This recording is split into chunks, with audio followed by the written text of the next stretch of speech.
Yes, we have an array across the board of bills, most of which are brought to me by constituents. For example, we are very concerned about this item called Mojo that's out there. It's a very serious situation in that it's an uncontrolled substance that kids in junior high and even lower aged children and senior high are openly buying off the counters of convenience stores statewide that gives them a marijuana-like high. And we don't want to publicize this too much because we don't want to spread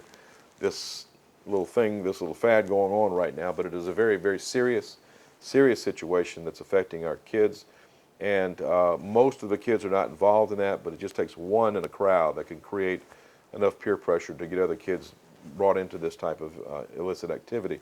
So we're not here to ban everything and be big government or anything like that, but it's something that we have to take a look at, perhaps controlling it or maybe putting it behind the counter so that you have to be an adult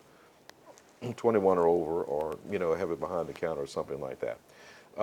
The other legislation that we're looking at passing is increasing the across the board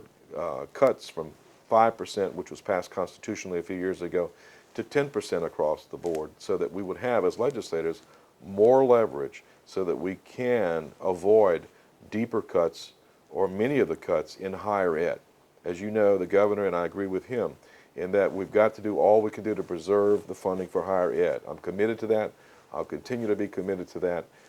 and as well as health care, which is, again, both those two areas are not protected by our Constitution. So our best chance for having properly funded higher education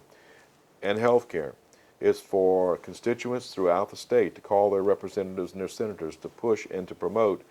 and call for supporting of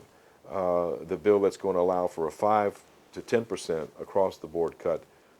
among all, even the mandated areas of our constitution protected areas of our, spending, so that we can again have money freed up for higher education. And you're co-authoring both of those, or you? Well, actually, I'm authoring a